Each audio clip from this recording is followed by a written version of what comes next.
Hi friends, welcome back to our channel. ముందుగా అయితే అందరికి నమస్కారం అండి. మీరు చూస్తున్నారు AP schemes info YouTube channel. ఈరోజు మరొక అప్డేట్తో నేను మీ ముందుకు రావడం జరిగిందండి. సో అప్డేట్ ఏంటి అనే విషయానికి కనుక వచ్చినట్లయితే పింఛన్లకి సంబంధించి ఒక తాజా సమాచారం అయితే రావడం జరిగిందండి. ఆంధ్రప్రదేశ్ రాష్ట్ర వ్యాప్తంగా ఎవరైతే పింఛన్లకి సంబంధించి అపీల్ అనేది చేసుకొని ఉన్నారో సో వారికి సంబంధించి నెక్స్ట్ ప్రాసెస్ ఏ విధంగా ఉంటుంది, అదేవిధంగా రీఅసెస్మెంట్ నోటీసు అందిన తర్వాత వాళ్ళు ఏం ప్రాసెస్ చేయాలి అనేటువంటి పూర్తి సమాచారం నేను మీకు తెలియజేస్తానండి. వీడియోని ఎక్కడ స్కిప్ చేయకుండా చూడండి, అప్పుడే మీకు పూర్తి సమాచారం అందుతుంది. మన ఛానల్ ఎవరైనా ఫస్ట్ టైం చూస్తుంటే ఛానల్ చూసి కంటెంట్ నచ్చినట్లయితే సబ్స్క్రైబ్ చేసుకుని పక్కనే ఉన్న బెల్ ఐకాన్ ఆన్లో పెట్టుకోండి. సో ఇక లేట్ చేయకుండా డైరెక్ట్గా టాపిక్లోకి అయితే వెళ్ళిపోదామండి.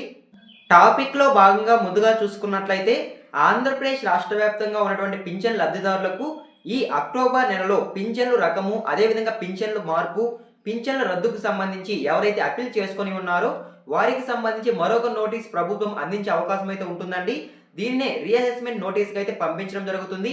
మీ గ్రామ వార్డ్ సచివాలయంకి నేరుగా ఈ రీఅసెస్మెంట్ నోటీస్ అనేది అందించడం జరుగుతుంది. మీరు మీ గ్రామ వార్డ్ సచివాలయంకి వెళ్ళి మీ యొక్క నోటీస్ అనేది మీరు తీసుకోవాల్సి ఉంటుందండి. సో ఓకేనా, మీకు అర్థమైంది అనుకుంటున్నాను. సో చాలా మందిలో ఒక డౌట్ అయితే ఉంటుందండి, చాలా మంది కామెంట్ కూడా చేస్తున్నారు, అసలు రీఅసెస్మెంట్ నోటీస్ అంటే ఏంటి, దానివల్ల యూజ్ ఏంటి అనేది చాలా మంది అడుగుతున్నారు. దీనికి సంబంధించి ఒక క్లారిటీ అయితే ఇస్తానండి. సో ముందుగా చూసుకున్నట్లయితే పింఛన్ లబ్ధిదారులకు రీఅసెస్మెంట్ నోటీస్ కనుక అందినట్లయితే ఆ నోటీస్లో తెలపబడిన తేదీన కేటాయించిన హాస్పిటల్కి వెళ్ళి మళ్ళీ మీరు వైద్య పరీక్షలను చేసుకోవాల్సి ఉంటుందండి. సో మీరు ఎక్కడికి వెళ్ళి వైద్య పరీక్ష చేసుకోవాలి, ఏ తేదీన వెళ్ళాలి, ఎటువంటి డాక్యుమెంట్స్ తీసుకెళ్ళాలి అనేటువంటి సమాచారాన్ని తెలియజేసే నోటీసే రీఅసెస్మెంట్ నోటీస్ అని అనడం జరుగుతుందండి. సో ఓకేనా, ఈ రీఅసెస్మెంట్ నోటీసులో మీరు ఎక్కడికి వెళ్ళి వైద్య పరీక్షలు చేసుకోవాలి అనేటువంటి సమాచారం అయితే ఉంటుంది. సో దీన్ని తెలియజేయడానికి మీకు ప్రభుత్వం రీఅసెస్మెంట్ నోటీస్ అయితే అందించడం జరుగుతుందండి. సో ఓకేనా, ఈ రీఅసెస్మెంట్ నోటీస్ అందిన తర్వాత నెక్స్ట్ ప్రాసెస్ ఏ విధంగా ఉంటుంది, ఎటువంటి వైద్య పరీక్షలు చేస్తారు, ఎక్కడ చేస్తారు అనే విషయానికి కనుక వచ్చినట్లయితే సో ముందుగా చూసుకున్నట్లయితే మీకు రీఅసెస్మెంట్ నోటీస్లో తెలుపబడిన హాస్పిటల్కి వెళ్ళి మీరు వైద్య పరీక్షలను చేసుకోవాల్సి ఉంటుందండి. మీ దగ్గరలో ఉన్న గవర్నమెంట్ హాస్పిటల్ అయితే మీకు కేటాయించడం జరుగుతుంది.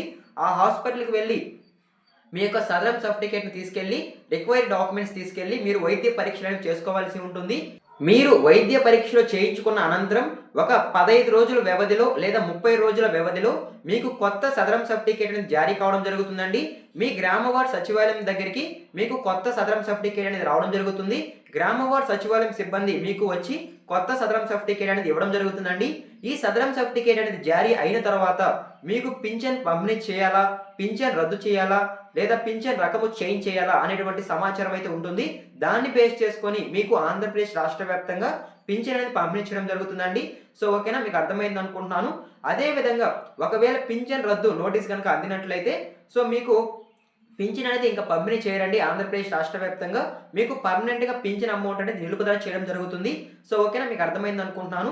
సో ఎవరికైతే రీఅసెస్మెంట్ నోటీస్ అందుతుందో వారికే పింఛన్ ఇచ్చే అవకాశం అయితే ఉంటుందండి.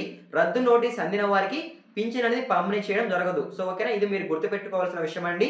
మరలా అప్పీల్ చేసుకోవడానికి ఛాన్స్ ఉంటుందో లేదో కూడా తెలియదండి. ప్రభుత్వం నుంచి అయితే ఇంకా ఎటువంటి సమాచారం అయితే రాలేదు దానికి సంబంధించి అయితే. సో ఓకేనా, మీకు అర్థమైంది అనుకుంటున్నాను.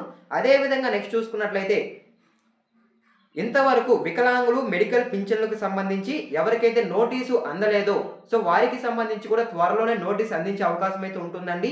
ఈ నెలలోనే వికలాంగులు మెడికల్ పింఛన్లకు సంబంధించి వెరిఫికేషన్ చేసి నోటీసులు అనేవి అందించే అవకాశం ఉందని అయితే సమాచారం అయితే రావడం జరిగిందండి. సో ఈ కేటగిరీ పింఛన్ లబ్ధిదారులకు కూడా త్వరలోనే నోటీసులు అనేవి అందడం జరుగుతుంది. సో ఓకేనా, మీకు అర్థమైంది అనుకుంటున్నాను.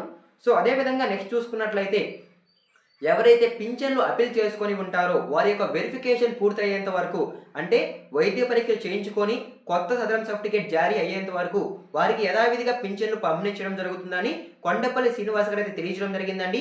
ఆ వెరిఫికేషన్ అనేది 2 నెలల్లో అవ్వచ్చు లేదా 3 నెలల్లో అవ్వచ్చు. సో ఆ వెరిఫికేషన్ పూర్తయ్యేంత వరకు యథావిధిగా వారు గతంలో ఎంతైతే పింఛన్లు తీసుకుంటూ ఉన్నారో ఆ అమౌంటే వారికి పంపిణీ చేయడం జరుగుతుందని అయితే ఆయన తెలియజేయడం జరిగిందండి. ఎట్టి పరిస్థితుల్లో పింఛన్ అమౌంట్ అనేది నిలుపుదల చేయము అనేది ఆయన తెలియజేయడం జరిగింది.